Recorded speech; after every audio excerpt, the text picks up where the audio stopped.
Hello, girls and boys. Tonight's story is brought to you by GoodnightSaga.com.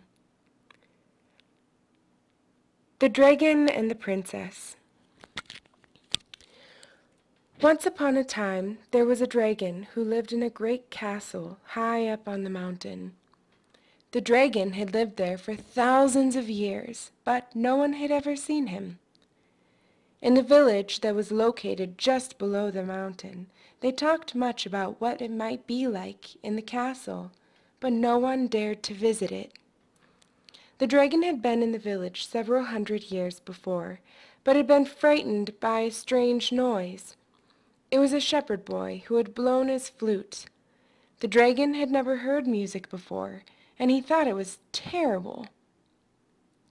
One day the dragon was sitting in his castle, looking down at the village. He saw a beautiful girl with a crown on her head.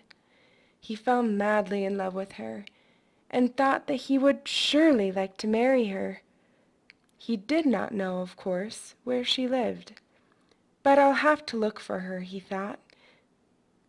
But how would he dare go back down to the village? What if that terrible sound came again? That thing that people called music. He gathered courage for several days. Finally, he went down. When he reached the village, he went into the woods, but she was nowhere to be found. Suddenly, he saw a boy coming along. He carried a rifle. It was Peter, who was out in the woods hunting. When Peter saw the dragon, he was both surprised and scared. The dragon stopped and asked where the nice girl with the crown lived. "If you mean the princess, she lives in the castle," said Peter. Then Peter rushed home and told everyone he met about the dragon, but no one believed him. "You must have been dreaming," they said to him. One day the princess was gone.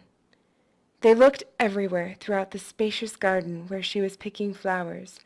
Everyone in the castle was looking for her, but she was nowhere to be found. The king's servants rode through the village and put up posters saying the princess was gone. The king promised a large reward to anyone who found the princess. When Peter read the poster, he came to think of the dragon, who had asked for the princess. What if it was the dragon who had abducted her?